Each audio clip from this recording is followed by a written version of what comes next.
Have you ever felt like some truths weren't lost, but buried? Silenced, not by accident, but by design? That everything from reason to respectability was constructed by systematically excluding one thing: the feminine? Carl Jung was one of the few to name it.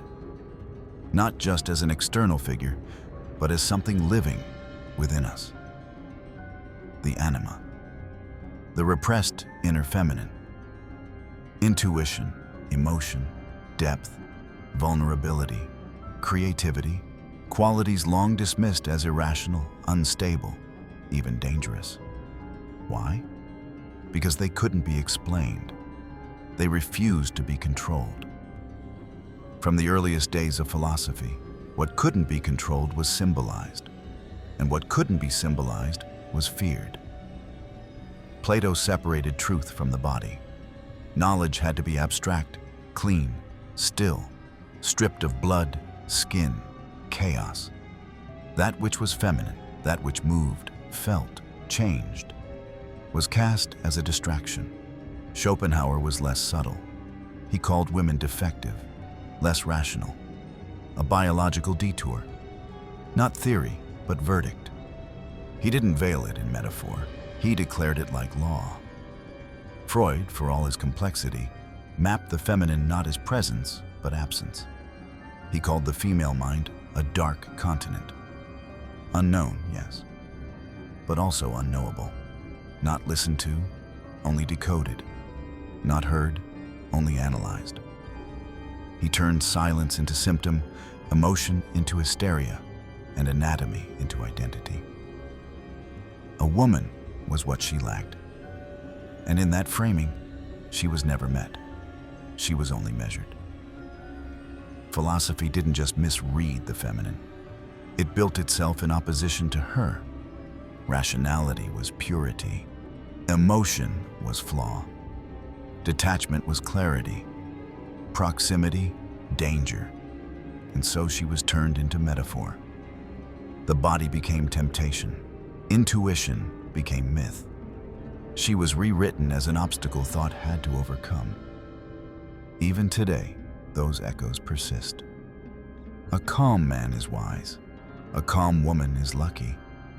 A man speaks with conviction, he's persuasive.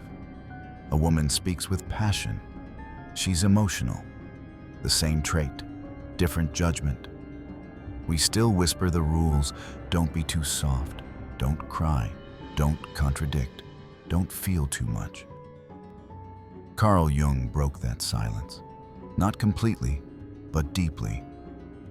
He didn't dismiss the feminine. He located her in the psyche. The anima, he said, is not just an archetype. She's a function. The gateway to creativity, the carrier of emotional truth, the balancing force that brings the rational mind into harmony with instinct. He didn't call her weakness. He called her wisdom. But even Jung struggled with his framing. The anima was often seen through a male lens, an inner projection rather than a full presence. And yet, his work opened a door.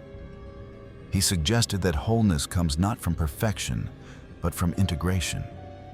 That what we silence in ourselves becomes what controls us from the shadows.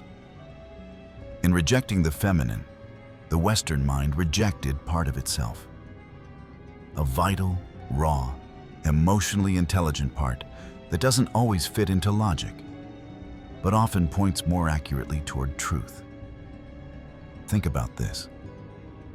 Why is authority still coded as calm, abstract, distant? Why do we instinctively lower our voices to seem credible? Why do emotions still feel like liabilities in certain spaces? Because centuries of thought taught us to fear what feels, to equate composure with competence, to view intuition as superstition. But what if the opposite is true? What if what we call reason is actually resistance? What if what we dismiss as too emotional is actually wisdom trying to speak? The feminine never disappeared. She just stopped being seen. And Jung's map reminds us, What is repressed does not vanish. It returns. As anxiety, as projection, as over-rationalization, as control, and yes, as suffering. Healing begins where listening begins. The anima isn't passive. She isn't polite. She shows up in the places logic cannot explain. She asks the questions data can't answer. She knows what the body feels before the mind understands. And that's her threat.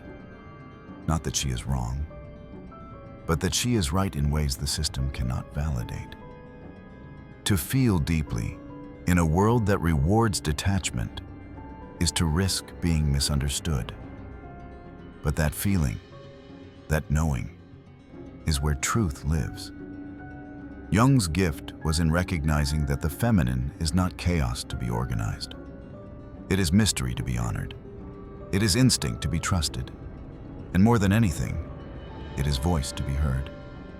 The women that philosophy turned into metaphors, into absence, into error, they were not wrong. They were silenced. And what they represented was never weakness. It was proximity.